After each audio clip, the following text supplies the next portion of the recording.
293 proposta ġdida blan li jittejjeb is-settur tal-ġustizzja ġew preżentati fit-tieni rapport li tħejjem il-Kummissjoni għar-Riforma tal-Ġustizzja. Fost ir-rakkomandazzjonijiet hemm li l-prosekuzzjoni u l-Uffiċċju tal-Avukat Ġenerali għandhom ikunu żewġ taqsimiet differenti. Fir-rapport intqal li xogħol l-Avukat Ġenerali u li jagħti l-pariri lill-Gvern u fl-istess ħin irid ikun hemm prosekutur indipendenti. Dan biex l-istess uffiċċju ma jibqax jagħmel dawn iż-żewġ ruoli f'daqqa. Naturalment, l-idea hija li jkun hemm amministrazzjoni tal-ġustizzja aħjar milli għandna llum, kemm f'termini ta' ħeffa li l-każli jaġlu iktar ukoll il-kwalità tal-ġustizzja tiġi amministrata aħjar.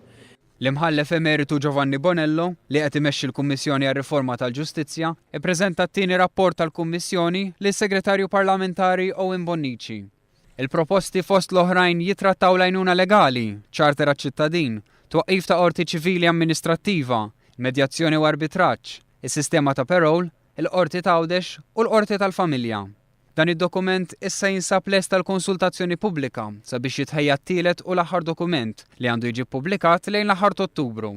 Id-dokument finali ta' Ottubru jkun fih ir-rakkomandazzjonijiet kollha tal-Kummissjoni li mbagħad jiġu diskussi f'livell ta' kabinett. Immedjatament mbagħad qabel l-aħħar tas-sena nkunu wettaqna l-weda tagħna li nibdew nimplementaw ir-riforma għal ġid ta' ċittadini.